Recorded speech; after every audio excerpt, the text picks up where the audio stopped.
এই দাদারা খুব কষ্ট করছে, কারণ আমরা মেয়ে নিয়ে আসিনি, সব কাটছে, মাঝামাঝি করছে আর কি। আর এটা ভিউ।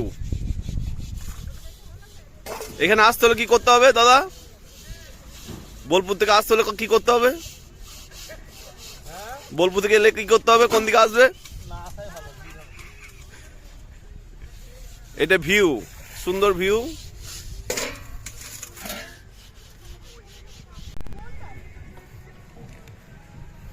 কত চাপ, ভিডিও করতে হচ্ছে। اقول عطني رقصتك كلمة داعي اقول شمت رقصة هاللو قلباي يزيد بالشكر وايد والله شرب من جاي বেগনি পেঁয়াজি সব হয়ে আছে। والله خوش رقصة يا اخي دوس عندي خوش فصلة يا اخي دوس والله خوش رقصة يا اخي دوس عندي خوش فصلة يا اخي دوس والله خوش رقصة يا اخي دوس عندي خوش فصلة يا اخي دوس والله خوش رقصة। হ্যাঁ দিদা দিদা দিদা পেঁয়াজি দিদা।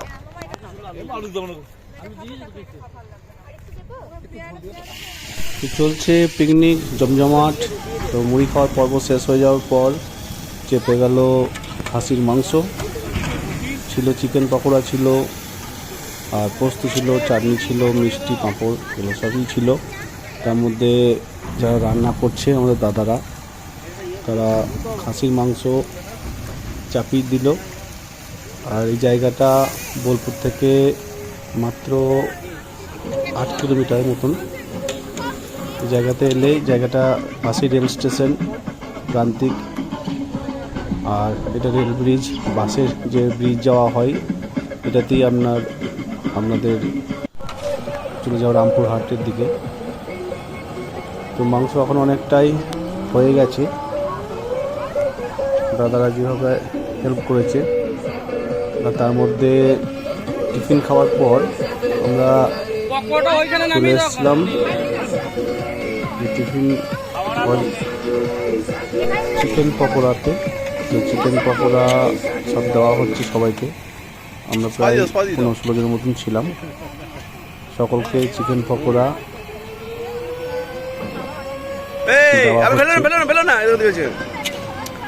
নিয়ে যাও হলো না।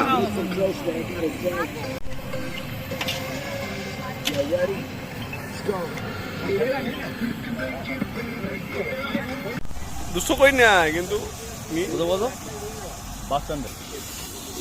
এই দাদা রান্না করছে। আমাদের রান্না প্রায় শেষের দিকে, এখন বাজছে 2:30।